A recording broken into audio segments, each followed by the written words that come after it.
Hello, my name is Don and welcome to the channel. In today's video, we're going to talk about this new and improved Budget 1022 build I did, so stay tuned.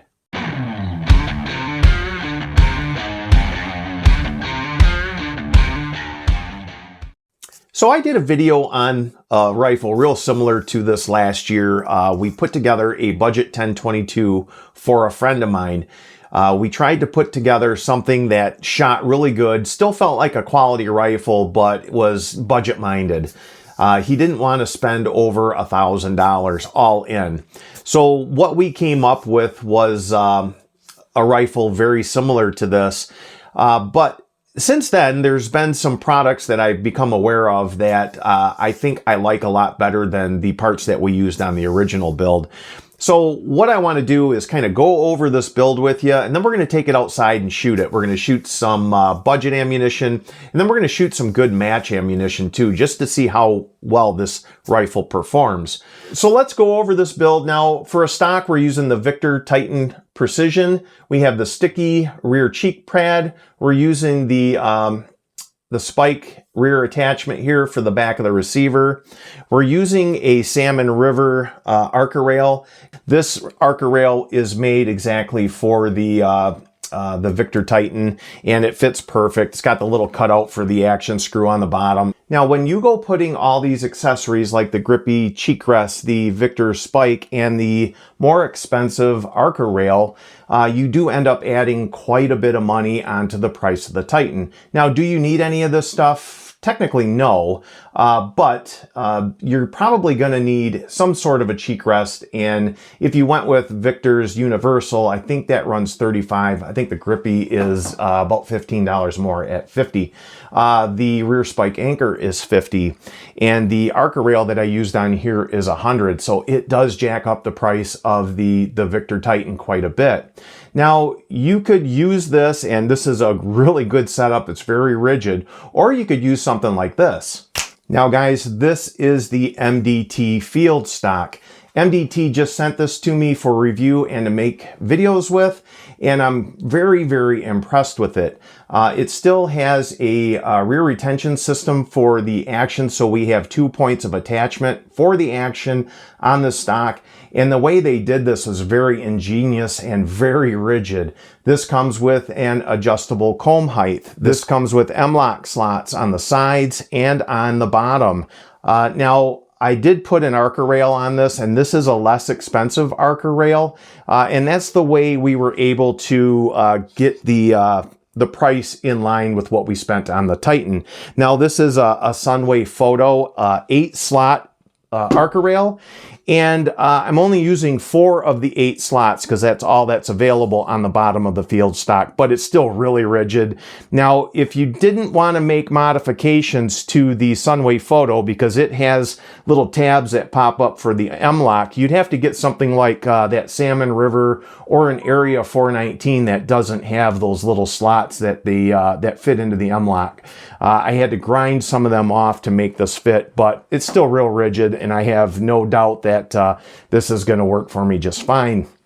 Now, guys, the MDT field stock it's pretty cool. It's very rigid, and I love the ergonomics on it. I'm pretty impressed with it. As far as 1022 stocks go, it's hard to beat, honestly. Now, guys, on the first build, we used the Arken SH4. We bumped up to the SH4J by Arken, and this scope runs about $40 more than the SH4. I'm not sure if they're going to be discontinuing that SH4 or not, but for the $40 more that this scope costs, the glass is night and day different. So I would highly recommend going with the J over the regular SH4.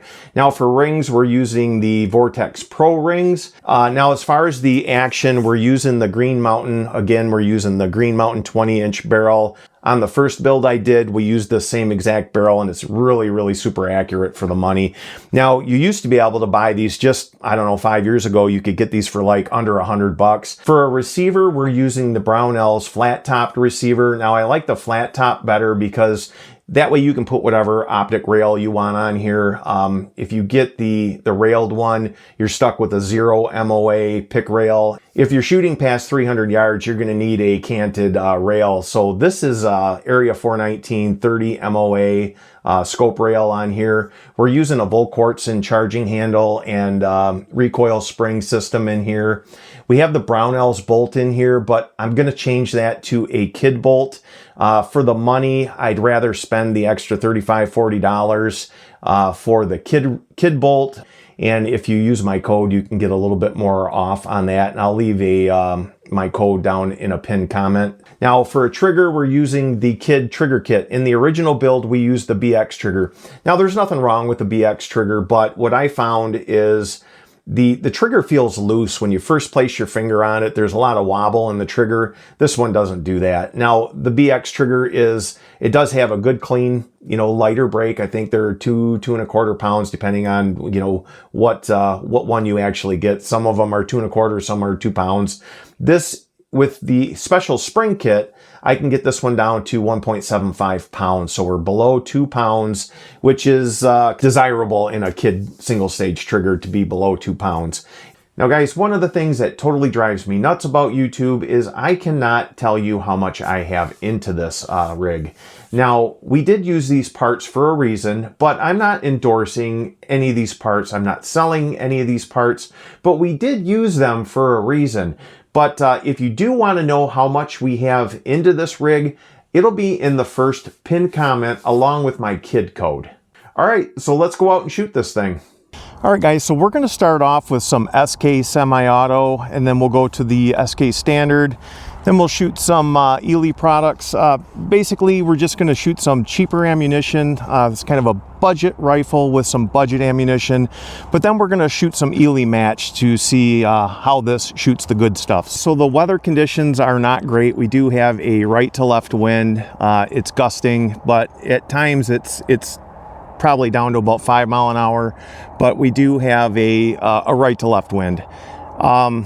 It's about 35 degrees. Now, it's a lot warmer than it has been, but it's still, it's still rather cool out. So it might take a few rounds for this barrel to warm up, but let's see how it does.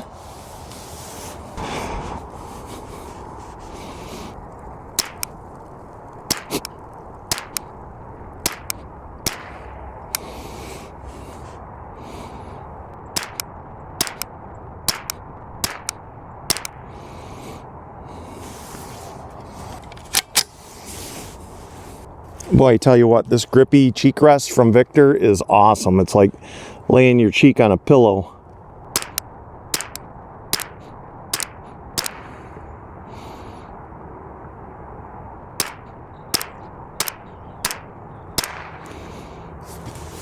So that's not the best lot of SK semi-auto I've ever shot.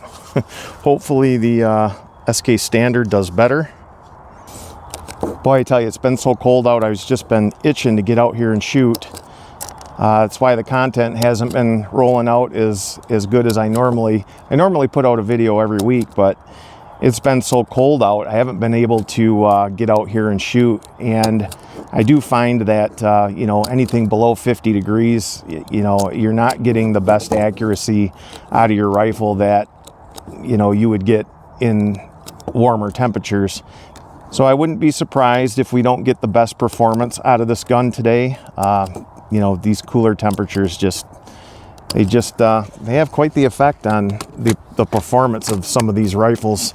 I think it really is dependent on the ammunition that you're using, probably more than the rifle. But all right, this is SK Standard Plus.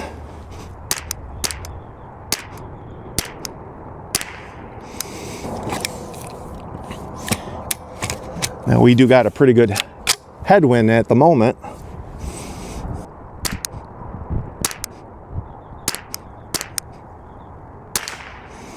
Man, I really like that trigger.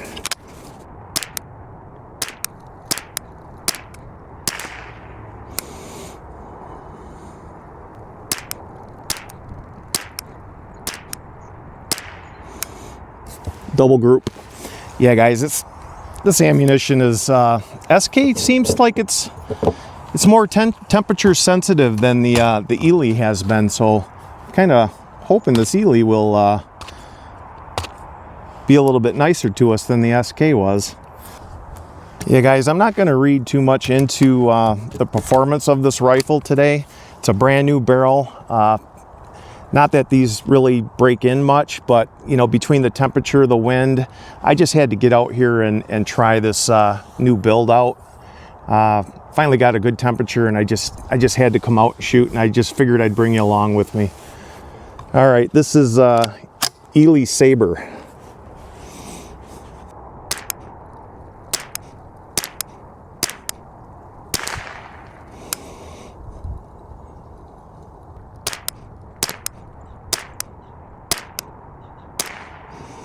Not bad.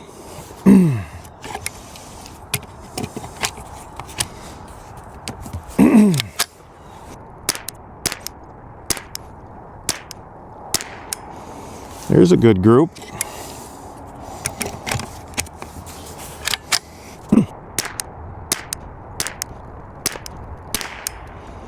Boy, not bad for a budget ammunition and a budget rifle.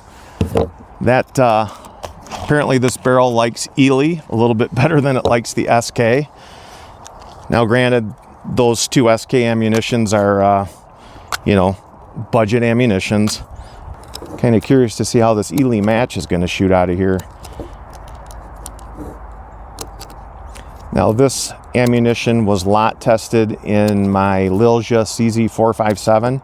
Seemed to be a pretty consistent ammunition, so I'm kind of curious to see just how good it's going to shoot in a different rifle other than the Lilja barreled CZ. I did not bring my chronograph out, so like I said, I wasn't expecting much out of this rifle today. It's just we had some decent temperatures, and I've been getting a little stir crazy. I've been wanting to get out and shoot, and it's just been too damn cold, too windy, too everything. Just very, very unpleasant winter this year. All right, here we go.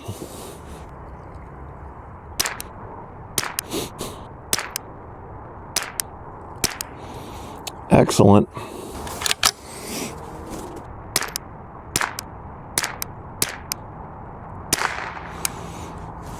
Nice.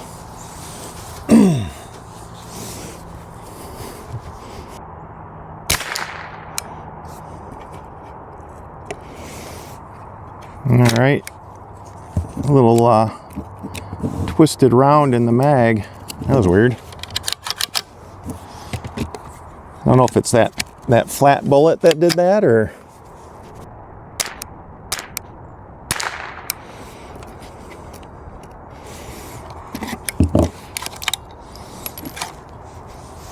failure to eject.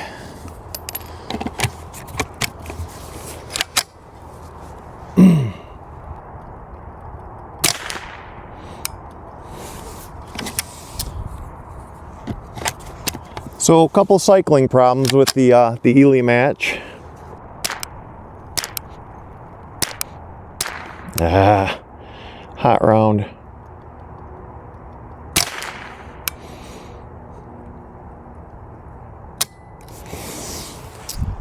All right, well that wasn't half bad. I'm gonna adjust the camera and we're gonna shoot a couple 10-shot groups, so stay tuned. All right, let's shoot two 10-shot groups with the Eley Match and see what kind of performance we get out of a 10-shotter.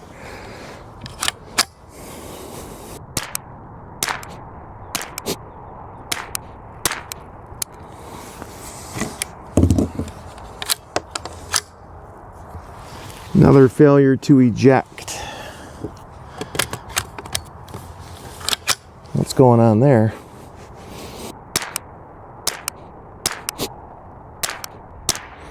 Wow, not bad. Not bad at all.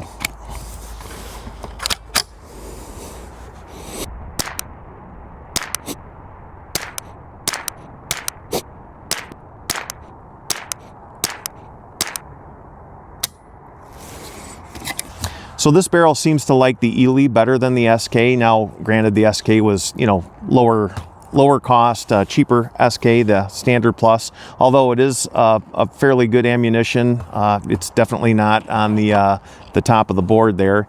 And the SK semi-auto, while it actually does fairly well for what it costs, these are not the best SK ammunitions in the world. But guys, all in all, I think these budget builds are really good shooters. And guys, it's cold out, so this isn't the best this rifle can shoot. These rifles shoot a lot better in warmer weather.